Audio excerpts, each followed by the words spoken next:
जब भी मैं विस्लिंग वुड्स आता हूँ तो मुझे बहुत हैरत होती है कि इतनी बड़ी जगह अब कैसे ओवरफुल हो गई है स्टूडेंट से।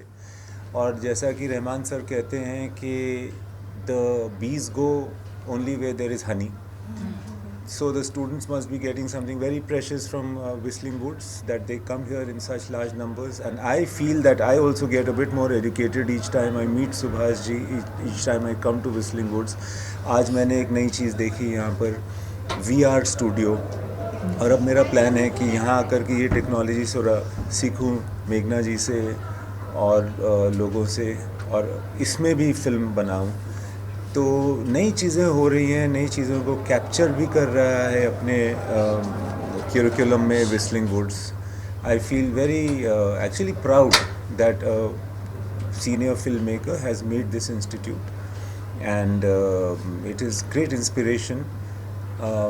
Traditionally, film industry is supposed to be a place where only uneducated people come, but to talk about education in cinema is a nice thing, and Whistling Woods is really the leading light of it. So congratulations really to Meghna, to Subhash ji and to Whistling Woods. India से first of all to see you. Thank you, sir. Hindi cinema को आपने बहुत कुछ दिया, कि योगदान रहा है सर आपके लिए। मैं आपसे जानना चाहूँगा, लैला मजनू, तमाशा, ऐसी ढेर सारी आपने फिल्में दी। अगर बात करूँ आपके हिसाब से देखा जाए अभी के दौर पर हिंदी सिनेमा किस ट्रैक पर है direction wise? I think Hindi cinema एक बहुत अच्छे मुकाम पर है, ऐसे मुकाम पर है जहाँ किसी को भी पता नहीं कि कौन सी फिल्म चलेगी। ये एक ऐसा समय होता है जब हर आदमी, हर फिल्म मेकर नए तरीके से सोचता है, और वो अपने जो उसके पास जितनी भी क़ुव्वत होती है, जितनी भी ताकत होती है, जितने भी साधन होते हैं, उन सबको लगा करके एक अच्छी मनोरंजक फिल्म बनाने की कोशिश करता है। पुरानी चीज़ें जो शायद ना चलें, उन पर रिलाई नहीं करते हुए आज की ऑडियंस को देखते हुए आज की कहानी को कह देने का ये बहुत अच्छा मौका है मुझे लगता है। एक समय होता है जब लोग कहते हैं कि यही चलता है और हर आदमी वही बनाता रहता है, वो बड़ा एक बोरिंग फेज़ होता है फिल्म मेकिंग का। ये फेज़ अच्छा है, बहुत सारी फिल्में नहीं चल रही हैं, बहुत सारी फिल्में जिनसे एक्सपेक्टेड नहीं है कि चलें वो चल रही हैं। So very excited. सर जी, सुभाष जी की फिल्मों की बात की जाए तो ऐसी कौन सी फिल्में हैं जो आप वापस से रीमेक बनाना चाहेंगे या मैंने एक बार ऐसी बात हुई थी, सुभाष जी से मैं बात कर रहा था और मैंने उनको हाईवे की कहानी सुनाई थी। बाद में मैंने वो फिल्म बनाई भी, तो उन्होंने कहा कि ये तो मेरी फिल्म हीरो से बहुत मिलता जुलता है। मैंने बोला हाँ मिलता जुलता है, बट वो मेरी फेवरेट फिल्म है, तो हो सकता है कि मेरी फिल्मों में आपकी फिल्मों की झलक हो। इसको कैसे अवॉइड करें, because you know we are such admirers of cinema ourselves. So मैं सुभाष जी की कोई फिल्म रीमेक तो नहीं करना चाहूँगा, मगर ये ज़रूर कह सकता हूँ कि उनकी बहुत सारी फिल्में मेरी कई सारी फिल्मों को इन्फ्लुएंस करती रहती हैं, और इसमें कोई बुराई भी नहीं है। जैसा सुभाष जी ने कहा कि फिर मगर हीरो भी तो वही कहानी थी कि रावण सीता को उठा के ले जाता है। सो बहुत सारी चीज़ें हम जो है अपनी जो कहानियाँ हमने बचपन में सुनी होती है उनसे सीखते हैं। सर कहीं ना कहीं बात करो सिनेमा कल्चर की, सो एक नए कल्चर की तरफ जा रहा है विच इज़ OTT, क्योंकि काफ़ी मूवी OTT पे डालना लोग पसंद कर रहे हैं। वो अच्छी उनकी बहुत सारी सोच होती है उनके पीछे। तो आप किस तरह देखते हो OTT प्लेटफॉर्म को? कहीं ना कहीं वो सपोर्ट कर रहा है या फिर कहीं ना कहीं ये चीज़ कुछ गलत इम्पैक्ट डालती है? नहीं, मुझे लगता है कि OTT तो सपोर्ट कर रहा है। As far as I am concern, मैं एक फिल्म मेकर हूँ, मेरी जो सामान मैं बनाता हूँ वो उसकी 4 डेस्टिनेशंस हो जाएं तो और भी अच्छा है, मेरी दुकान और भी बड़ी हो जाती है। So I welcome OTT as another platform where filmmakers, storytellers can showcase their work. More and more creative artists can get involved and produce things for. So I have a very positive outlook towards the OTT. Is there any particular difference which you saw like in OTT and the mainstream cinema? Well, one thing that happens or started to happen in mainstream cinema is that the exhibition, the economics of the exhibition or the trade aspect was overtaking the creative aspect.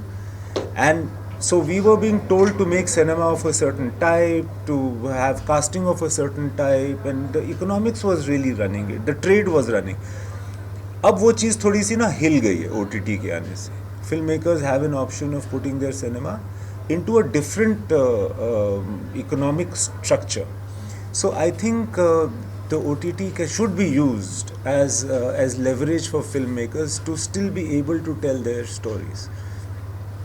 जैसा मैं आपसे जानना चाहूँगा, एक दौर था जहाँ पर सर रेडियो की आवाज़ सुनकर बताया था कि इस आरजी की आवाज़ से आपकी सर फिल्म होती है, उस फिल्म को देखकर बताया था कि आपका तड़कर आपकी हाथ की लगा फिल्म है। मैं आपसे जानना चाहूँगा, अगर कहानी की बात करें तो आपकी किस तरीके से नजर होती है कहानी को चुनने की और फिल्म को आगे तक ले जाने की, किस तरीके से आप फिल्म को ढूंढते हैं कहानी को, किरदार? इसमें कोई ऐसा मैं कोई एक पर्टिकुलर टेक्निक नहीं एम्प्लॉय करता हूँ, और ये मेरे बस में भी नहीं होता कि कौन सी कहानी मैं कहूँ या फिल्म बनाऊँ। वो खुद ब खुद जो कहानी आपके दिमाग में चलती रहती है, घूमती रहती है, वही धीरे धीरे फिल्म बन जाती है और उसी फिल्म को आप बनाते हैं। आप चूज़ नहीं करते कि कौन सी कहानी आप बनाएंगे, कहानी ही मुझे लगता है कि आपको चूज़ करती है कि मैं आपसे बनूंगी। आपने कुछ देखा होता है ट्रेन पे चलते हुए या बस में जाते हुए या किसी से बात करने के दौरान आपको कोई एक चीज़ याद रह जाती है और फिर वो चीज़ धीरे धीरे इमेजिनेशन का रूप लेकर के आपके दिमाग में फिल्म बन जाती है। So I feel and many of these I called infections are going on in the brain at the same time, and one of them emerges before the other and becomes a film.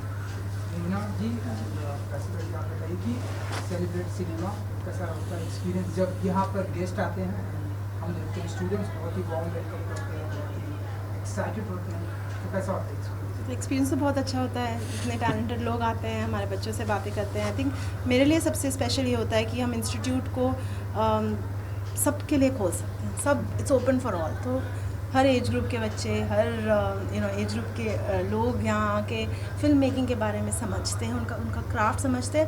Picture देखते time हम इतने जल्दी picture को dismiss कर देते हैं, right, but in master classes के through सबको पता चलता है कि कितना हार्डवर्क जाता है, कितनी मेहनत जाती है, कितना थॉट जाता है। तो I am very very grateful to all the speakers who have come for the last 3 days and especially for our guest today here who closed the ceremony so beautifully and stayed back for the scholarship. So thank you so much. Yashika, over to you. मैं तो पहली बार यहाँ पर आई हूँ और मैंने बहुत सुना था व्हिस्लिंग वुड्स के बारे में, बट जब मैं आई एंड आई देखा एक पूरे कमरे में इतने सारे एंथुजियास्टिक बच्चे हैं and specially the session also sir की फिल्म उन्होंने लेके एक क्लिप को जो स्टडी किया, I think this is one of the best discussions I have heard on Chamkila. मैंने बहुत सारे इंटरव्यूज़ देखे हैं, but who better than Subhash ji to dissect everything. मुझे खुद इतना एज अ व्यूअर इतना ज़्यादा इंसाइट मिला on so many scenes. I think great initiative really. मैं ये ज़रूर कहना चाहूँगा कि the idea of showing clips and then discussing them adds a relevance. Otherwise it's just talk, in an interview. So ये बड़ा अच्छा idea था, and obviously one can imagine that a film school will come up with an idea like that. Thank you so much. Thank you, sir. Thank you. Just reaction change.